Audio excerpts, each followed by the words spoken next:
रहीम बेटा, आज हम जो नया चैप्टर शुरू करने जा रहे हैं that is the bio energetics. And हम आज का जो हमारा लेक्चर है वो बायो एनर्जेटिक्स के चैप्टर का इंट्रोडक्टरी लेक्चर है। और इसमें जो हम बातें करेंगे वो आपके आगे सारे के सारे लेक्चर्स में काम आएंगी और ये चैप्टर के एंड तक मुसलसल चलेंगी। So we must know these basic concepts to start. यानी ये वाले कॉन्सेप्ट्स हमें पता होने चाहिए तब तक हमें अगला कुछ समझ में नहीं आएगा। ठीक है, तो याद रखें, सबसे जब भी कोई चीज़ हम शुरू करते हैं तो हम उसके बारे में थोड़ा इंट्रोडक्शन करते हैं। तो ये बायो एनर्जेटिक्स की हम डेफिनेशन से काम स्टार्ट करेंगे। तो याद रखें भाई, जिस तरह फिजिक्स है, मैथमेटिक्स है, ठीक है, similarly energetics mean and study of energy. और या इसमें हम क्या कहेंगे, द स्टडी ऑफ एनर्जी। देखें, अगर आप गौर करें, एनर्जी ट्रांसफॉर्मेशन, इस बात को अगर आप याद रखें, आपको पता है लॉज ऑफ थर्मोडायनामिक्स वही है ना, वो law of conservation of energy. ठीक है जी, law of conservation of energy क्या कहता है, energy can neither be destroyed nor be created but can be converted from one form to another. ठीक है, सो ये जो एनर्जी होती है बेटा, ये कैसे एक शक्ल से दूसरी शक्ल में कन्वर्ट हो जाए, और एनर्जी की कौन कौन सी शक्ल, फर्ज किया एनर्जी की क्या क्या शक्लें हो सकती हैं, लाइक इलेक्ट्रिकल एनर्जी, फिर हम कहते हैं मैकेनिकल एनर्जी, फिर हम पोटेंशियल एनर्जी, फिर काइनेटिक एनर्जी, सही है, फिर इसे इलेक्ट्रोमैग्नेटिक एनर्जी। ठीक है जी, ये मुख्तलिफ chemical energy, chemical potential energy, ऐसी पोटेंशियल एनर्जी जो केमिकल्स के अंदर स्टोर हुई भी होती है। ठीक है, energy transformation and energy convergence, energy relationships, एक शक्ल से दूसरी शक्ल में कन्वर्ट होना, प्लस एनर्जी रिलेशनशिप्स, एनर्जी। और अगली बात क्या, मेरे हाथ ठंड की वजह से कांप रहे हैं, तो bio energetics in the living organisms. Yes, तो तब हम इसके साथ क्या कर देंगे, बायो का लफ्ज लगा देंगे। सो एनर्जी रिलेशनशिप एंड जिंदा चीजों में एनर्जी आती कहां से है, नंबर 1। नंबर 2, वो एनर्जी एक किस शक्ल से किस शक्ल में कन्वर्ट होती है जिंदा चीजों में, कैसे इस्तेमाल होती है।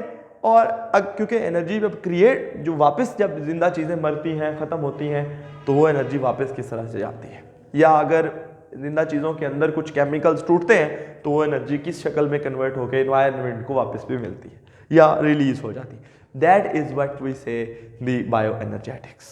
ये है, और हम अब पढ़ेंगे कि भाई क्या इसके लिए आपको पता, सर सबसे पहला सवाल, सर एनर्जी जिंदा चीजों में आई क्यों, कैसे, तो चलो बात की बात है, why there is a need of energy for the living। बेटा आप अच्छी तरह जानते हैं कि the living things, यानी ये तो डेफिनेशन हो गई ना, तो क्यों एनर्जी की जरूरत पड़ती है, because there is the metabolism in the bodies of living organism. There are many reactions in the metabolism, यानी मेटाबॉलिज्म कहते हैं जिंदा चीजों के अंदर जो सारे होने वाले केमिकल रिएक्शंस एक वक्त में हो रहे होते हैं, उन सब को मिला के मेटाबॉलिज्म कहते हैं। But there are certain metabolic reactions which require energy, which require, for example we say muscle contraction, हम मसल मूव करेंगे तो मसल्स की कॉन्ट्रैक्शन के लिए energy is required, active transport के लिए एनर्जी इज रिक्वायर्ड, सेल्स की डिविजन्स के लिए एनर्जी इज रिक्वायर्ड, रिप्रोडक्शन के प्रोसेस के लिए एनर्जी इज रिक्वायर्ड, सोचने के लिए, न्यूरॉन्स की एक्टिविटी के लिए, मसल्स की एक्टिविटी के लिए, बहुत सारी चीज़ों के लिए energy is required. So there is the need of energy.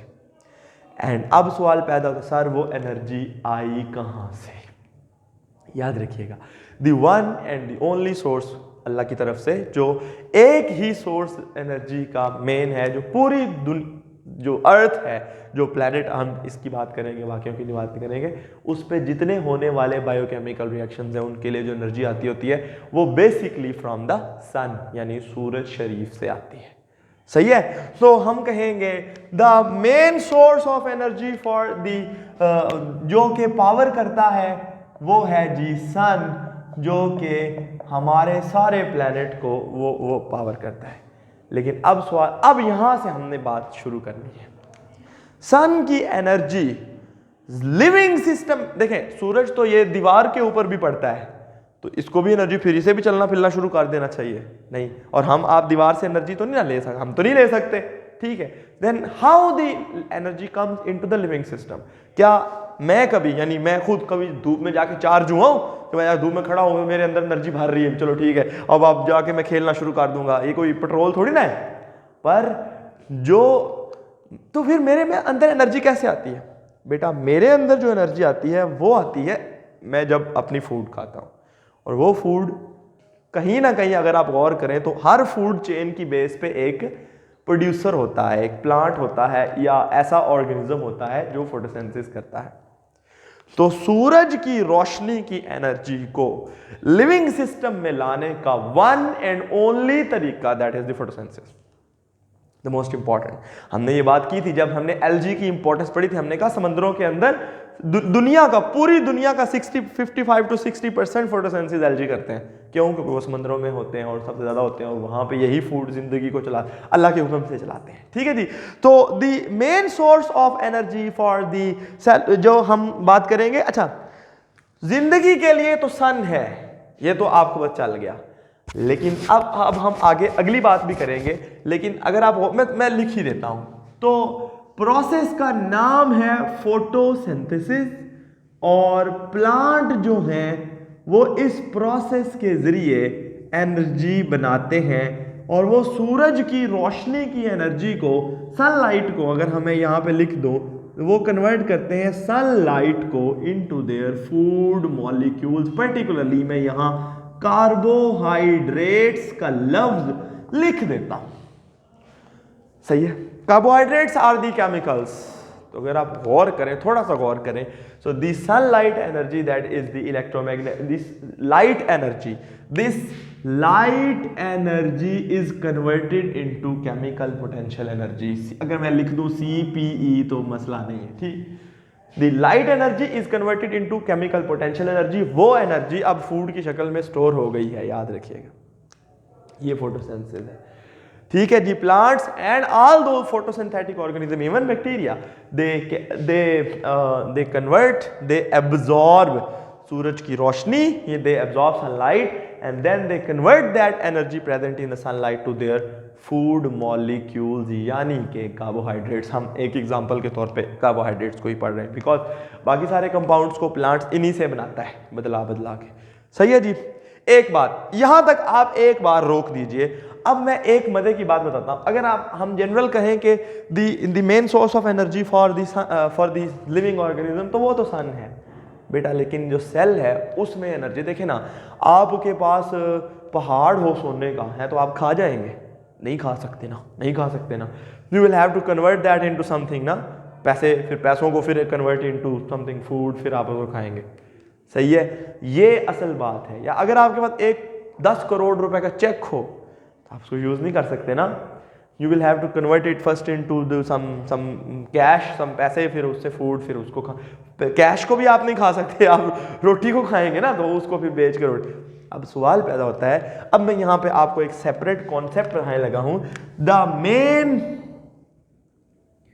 Major नहीं, दी ओनली आप कह सकते हैं source of energy for cellular activity. यहां इस लफ्ज पे जोर दीजिएगा, सेलुलर एक्टिविटी, यानी सेल्स जो एनर्जी इस्तेमाल करते हैं वो कोई कार्बोहाइड्रेट्स की शक्ल में नहीं होती, वो होती है बेटा इज एडिनोसिन ट्राइफॉस्फेट, वो ATP की शक्ल में होती है।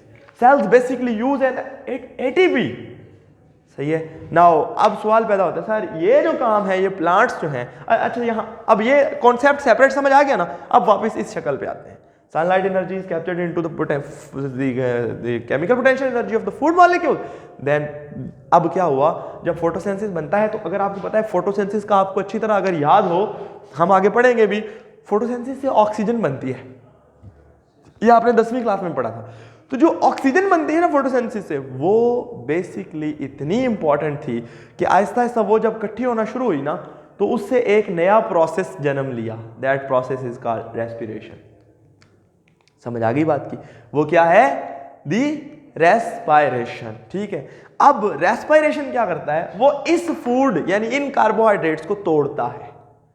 रेस्पिरेशन इज द प्रोसेस, यानी अगर मैं यहां पे कहूं तो these carbohydrates they are broken down by respiration into smaller molecules, अभी उनसे कार्बन डाइऑक्साइड, वाटर वगैरह, लेकिन मैं कहूंगा उनसे एनर्जी रिलीज होती है जब इनको ब्रेक किया जाता है, एंड दैट एनर्जी या तो वो ज़ाया हो जाती है और कुछ एनर्जी उसके हिस्से की जो है उसमें से कुछ energy that is converted into ATP.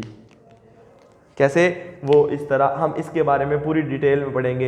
Adenosine diphosphate plus inorganic phosphate होता है और ये एटीपी में कन्वर्ट होता है। इसको हम इस तरह लिखते हैं क्योंकि ये हाई एनर्जी कंपाउंड है, इसे लाल से लिखना चाहिए, ठीक है।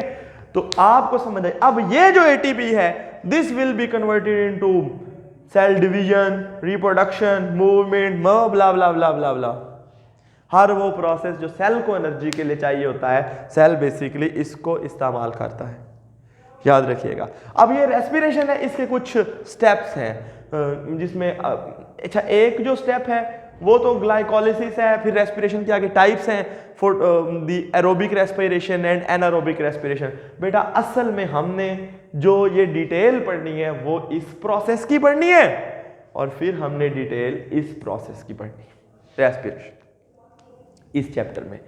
तो हमें पता चल जाएगा इसके एंड तक, हमें पता चल, अभी बेस तो आपको थीम तो समझ आ गया ना। अब हम इसको तोड़ेंगे फोटोसिंथेसिस के आगे, पूरी उसको खोल के सारी डिटेल पढ़ के उसको इकट्ठा करके वापस यहाँ रख देंगे। फिर हम रेस्पिरेशन को पकड़ेंगे और उसको खोल के और उसकी सारी डिटेल भी हम यहाँ जमा कर देंगे। अब आपको अच्छा हाँ जी, अगर आप गौर करें वो सिर्फ ये देखें, कुछ आप you know that there is the metabolism is divided into two parts या टू टाइप्स, जिसको हम कहते हैं एनाबॉलिज्म एंड कैटाबॉलिज्म। याद आया कुछ? एनाबॉलिज्म में छोटे मॉलिक्यूल्स को जोड़ के तो बड़े मॉलिक्यूल्स बनाए जाते हैं। तो आप अंदाजा लगाएं हाँ कि ये जो फोटोसिंथेसिस है ये क्या हुआ, फिर ये कैटाबॉलिज्म हुआ कि एनाबॉलिज्म हुआ? एनाबॉलिज्म, क्योंकि इसमें छोटे मॉलिक्यूल्स को जोड़ के, इसमें कार्बन डाइऑक्साइड को अगर आप जानते हैं ना, 6 carbon dioxide plus 12 water molecule leads to C6H12O6 plus 6O2 plus 6H2। तो अगर ये बड़ा मॉलिक्यूल है, छोटे मॉलिक्यूल्स को जोड़ के एक बड़ा मॉलिक्यूल्स बनाने का मतलब ये होता है एनाबॉलिज्म। और इन प्रोसेसेस के लिए आमतौर पे एनर्जी रिक्वायर्ड होती है और वो एनर्जी एटीपी देता है। फिर एटीपी खुद कैसे बनता है? जब किसी बड़े मॉलिक्यूल को तोड़ा जाता है, यानी कैटाबॉलिज्म। रेस्पिरेशन एक कैटाबॉलिक प्रोसेस है in which the larger molecules are broken down. Respiration की डेफिनेशन क्या है? This is the process in which carbon hydrogen bonds of the food यानी carbohydrates are broken down by oxidation reduction reactions in the presence of oxygen to produce energy. और उस energy यानी ये respiration उस food को, उस carbohydrate को तोड़ता है और उससे एनर्जी निकालता है। तो इसका मतलब ये हुआ कि कैटाबॉलिज्म से एनर्जी निकलती है और अगर मैं यहाँ पे एक जनरल सा थोड़ा सा, ये हर जगह पे काबिल कबूल शायद ना भी हो, तो एनाबॉलिक प्रोसेस कोई भी, उससे एनर्जी निकलती है, उसके लिए एनर्जी चाहिए होती है, ठीक है। और अगर आप गौर करें तो कैटाबॉलिक जो प्रोसेस होते हैं उनसे एनर्जी निकलती है। तो यहां पे अगर आप लिखें एटीपी, ये इसको मिलेगा, ये इधर वो इस्तेमाल होके बाकी एडीपी बचेगा और वो इधर आ जाएगा। ऐसा क्यों होता है? ऐसा आप अच्छी तरह जानते हैं, आपने 9th क्लास में ये बात पढ़ी हुई है। एटीपी के अंदर हाई एनर्जी बॉन्ड होते हैं और एक बॉन्ड 7.4 किलो कैलोरीज पर मोल का होता है, आई थिंक ऐसा ही है। तो ये आपको लग गया पता, बेसिक थीम आपको समझ आ गया मेरे ख्याल से, इसमें कोई और मज़ीद चीज़ नहीं है। तो दबादब आप इसको पढ़ लें, फिर इसके बाद हम अगला भी आज ही पढ़ेंगे इंशाल्लाह।